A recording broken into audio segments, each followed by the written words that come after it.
This is definitely a case of so many books, so little time.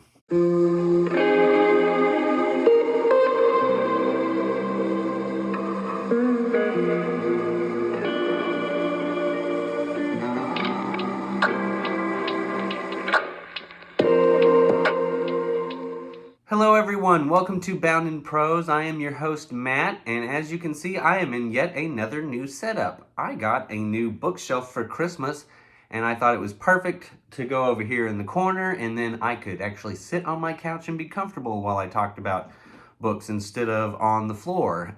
So, anyways, I still have that other bookshelf. It's sitting over there on the other side of the room, and it has been de-Christmased, and so, but um, it is now holding a lot of the books that you saw in my first video, my Covenant of Water review, that were in the extra bedroom and were sitting here under the TV.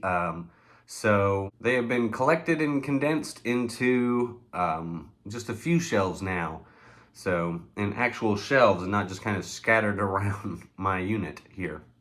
So anyways, I know it's been a little while since my last upload. It's been a couple of weeks. Whenever I got actually on Christmas break, I came down with a really horrible case of the flu is what I think it was. And so it took a little time to kind of get over that. And then we had the Christmas holidays, and I just wanted to kind of take the time to recuperate and enjoy that time. But I am back now, and today I am excited to talk to you about what I want to read in 2024. Now, I'll do a brief recap before we get into that. And so, 2023 was a really good reading year for me. Not as good as some other years, but I did read a lot of books this year that I thoroughly enjoyed and really kind of was able to expand my horizons in some ways and take on some new authors. And so some of the highlights, I guess, from 23 would be books like Blood Meridian by Cormac McCarthy, The People in the Trees I really enjoyed. A Gentleman in Moscow by Amor Towles was so good. I had to take like a little bit of a break around the summer months. I was getting my real estate license, and so I was studying for that. But man, whenever I got back into reading, I just blew through a ton of really excellent books. And so, but I will say that my absolute favorite book of 2023 was The Covenant of Water by Abraham Verghese. So I have a full review of this up on YouTube.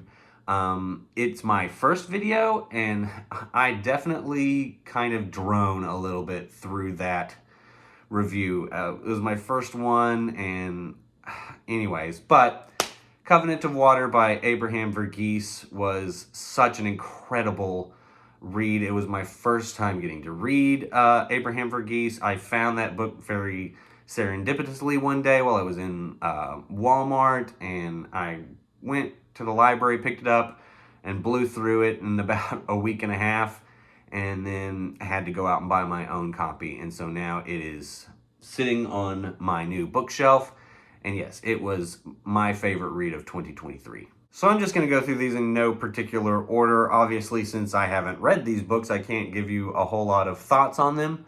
But, you know, if you've read these books, please leave me a comment and tell me, oh, you need to get around to that book like right now, or that one wasn't that great. Just let me know your opinions on them. I'll still read the books that I have purchased, but, you know, you can go ahead and kind of let me know what you think about them without spoilers, please.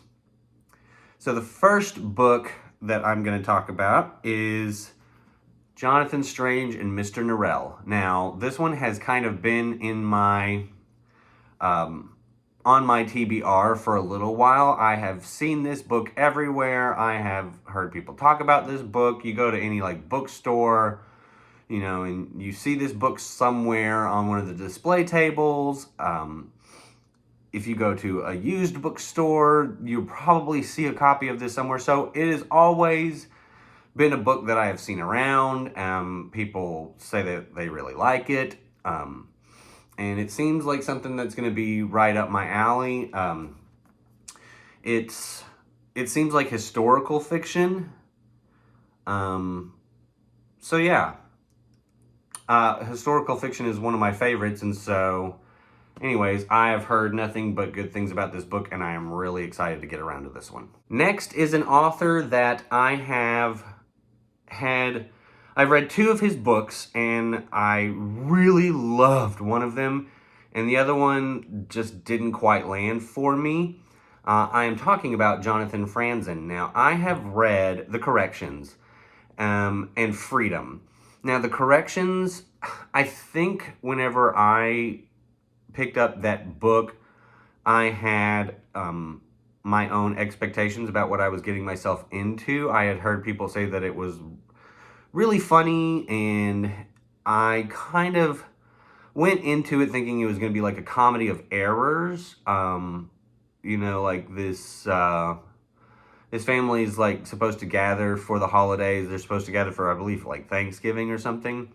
And anyways, I kept reading that book and going like, where is the comedy? This is depressing. This is tough. This is really sad. And so anyways, I kind of finished that book just kind of going like, I don't get why people love this so much. But then I decided to give Jonathan Franzen another shot, and I read Freedom, and I absolutely loved Freedom. So I am going to give him another shot this year, and I will be doing that with Purity. Now, I don't know a whole lot about this book, but I do know that I have heard almost nothing but positive reviews for Purity. So I kind of know what I'm getting myself into a little bit more with Jonathan Franzen now, and so I am really interested to get into another one of his novels and see if this one is, I don't know, if I connect with this one as much as I did with Freedom. And then if that's the case, then I have decided that I'm going to go back and reread The Corrections. Now that I know the story, I can go back into it with a fresh perspective. But first, we're going to go through Purity. Next is a book that I only found out about recently, and because I was gifted a good amount of gift cards to Barnes & Noble, I decided to go ahead and pick this book up, something that is seems very unique and something that is maybe a little bit different than what I'm used to reading, but I'm excited to give it a shot, and that is Remarkably Bright Creatures by Shelby Van Pelt.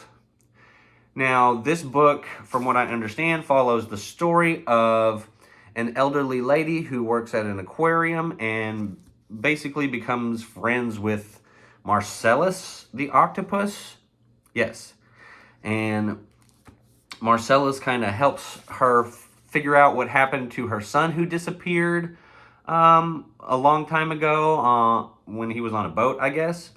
But anyways, it seems very kooky, very fantastical in the way that she strikes up this friendship with an octopus. But anyways, it sounded interesting to me, and it had really good reviews on Goodreads, so I decided this was my like take a shot in the dark kind of a book.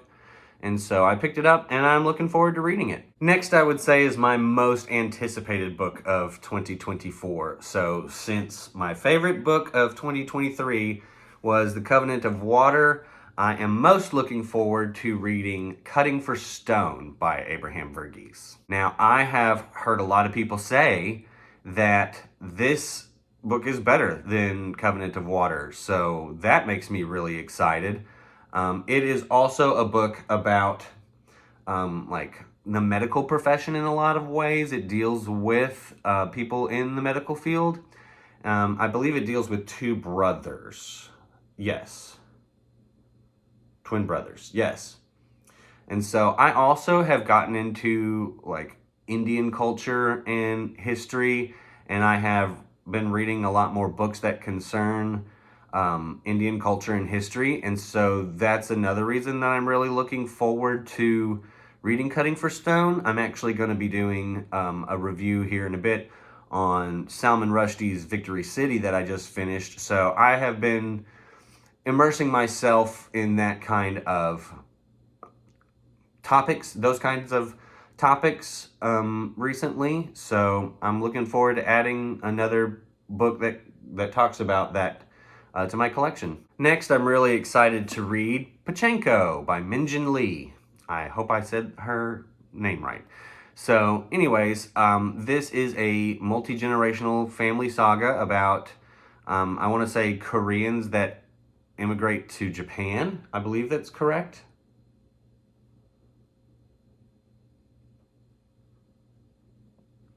That is correct. I have to trust my memory a little bit more.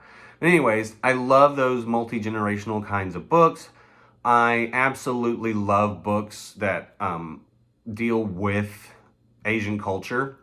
And so, like Shogun, I absolutely loved. I mean, I have read some Murakami. I do really like Murakami, even though if you've seen my 1Q84 review, you know that I had some issues with that book. But yeah, really big fan of that setting, these types of settings. And so I have been looking to get around to this one for quite some time now, and it just keeps getting pushed a little bit further and further back. But I'm going to bite the bullet pretty soon and just go ahead and start this one. Next will be one of my big chonkers for the year, and stepping out of my comfort zone a little bit, even though I did read some Cormac McCarthy this year and I really enjoyed it. But the other book, or this book that I am really excited to read, is Lonesome Dove by Larry McMurtry. So I grew up knowing about Lonesome Dove.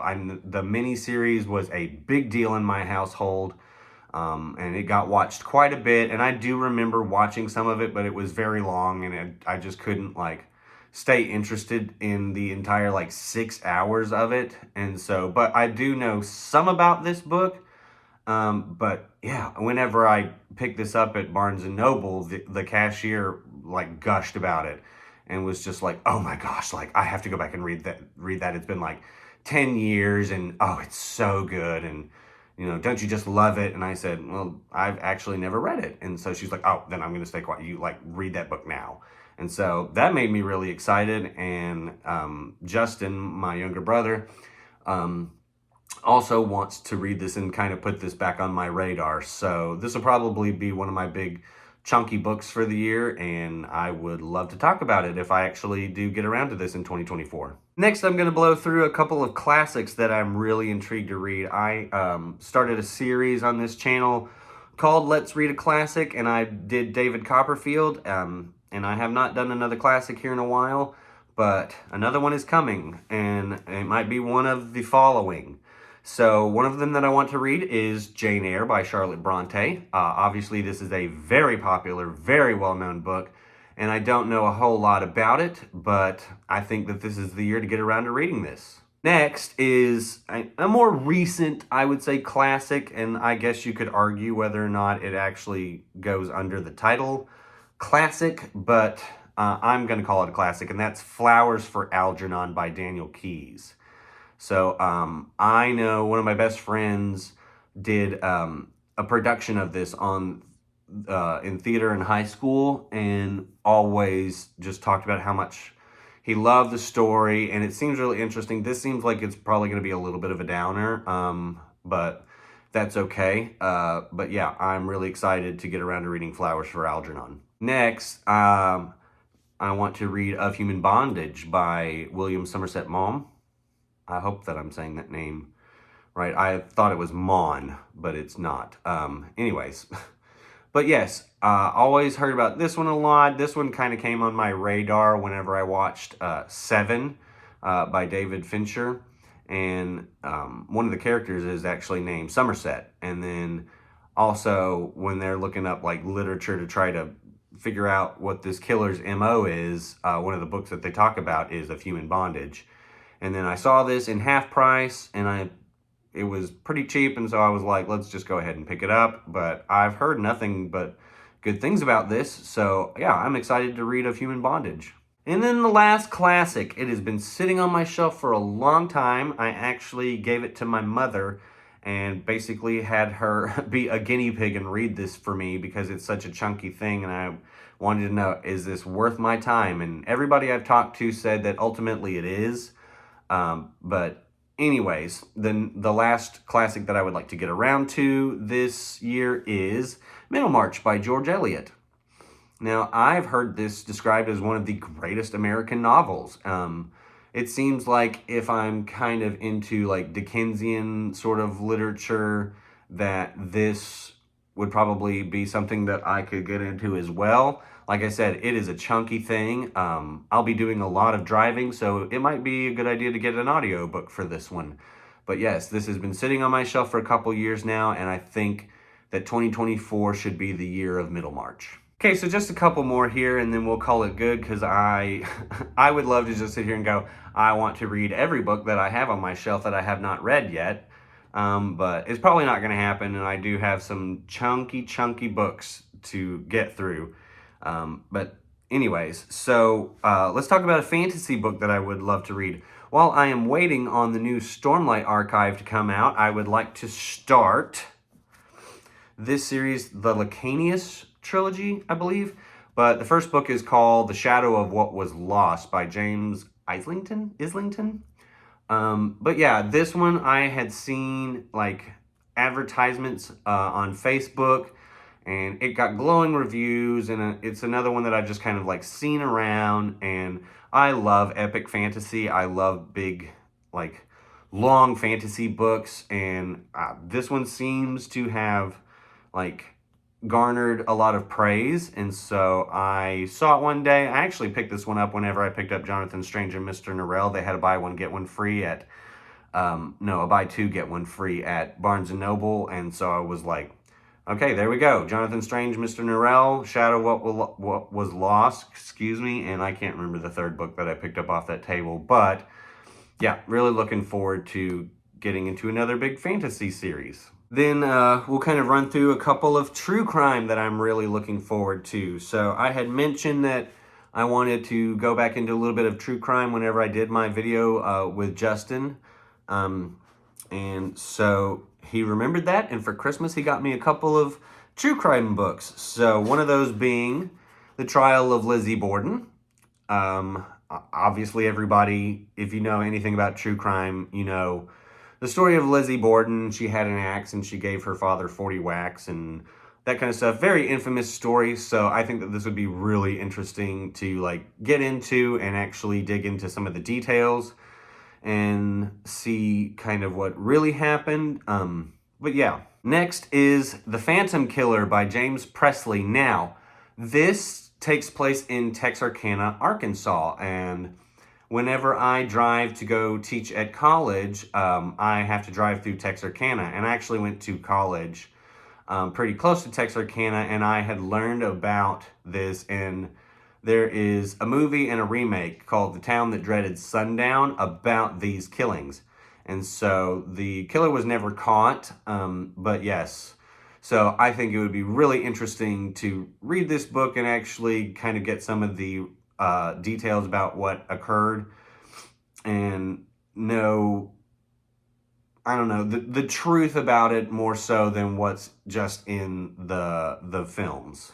And then the last true crime that I would really love to read this year, I've already talked about this, but is Helter Skelter. Now, I know that this is about the Manson family murders, and so, yeah, I've also heard that this is probably like one of the best selling true crime books.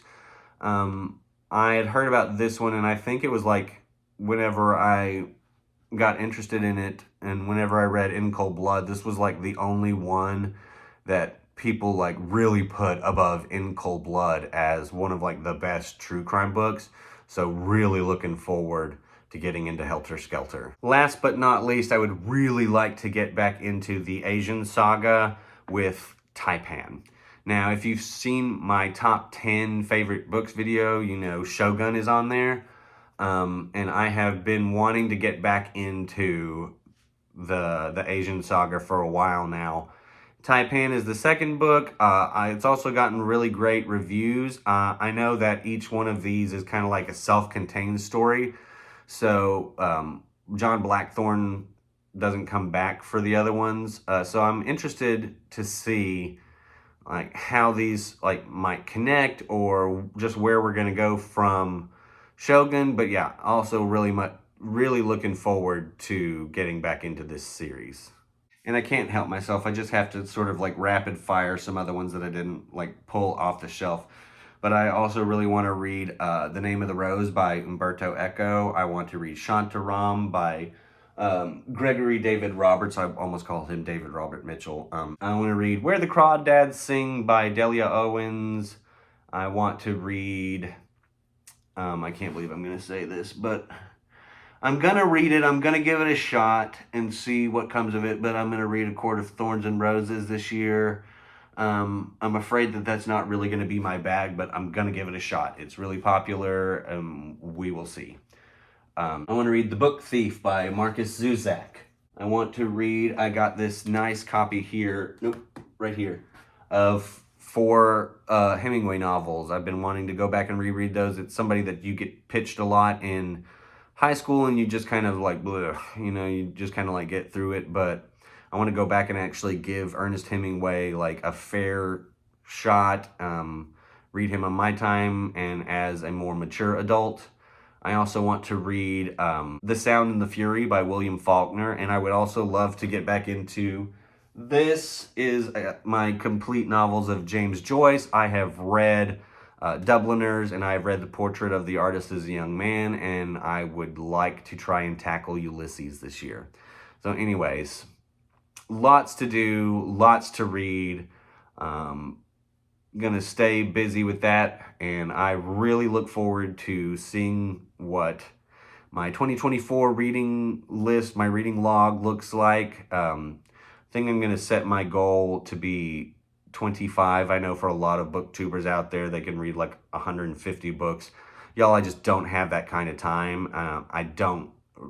Maybe I just don't read as fast as you, and so that's okay. But I'm going to set my goal to be 25 and try to get through some of my big chunky books that I have. Also, I want to read The Count of Monte Cristo.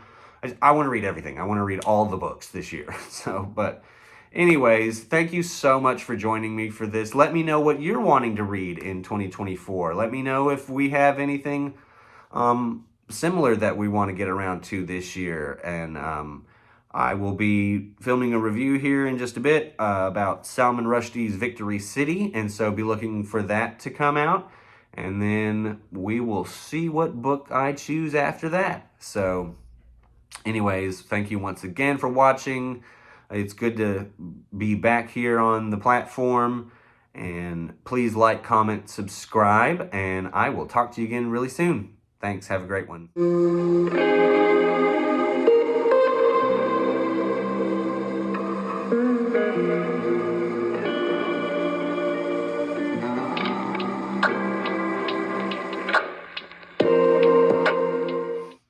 And why not? Let's go ahead and throw Don Quixote on that list, and Roots, and like I said, The Count of Monte Cristo.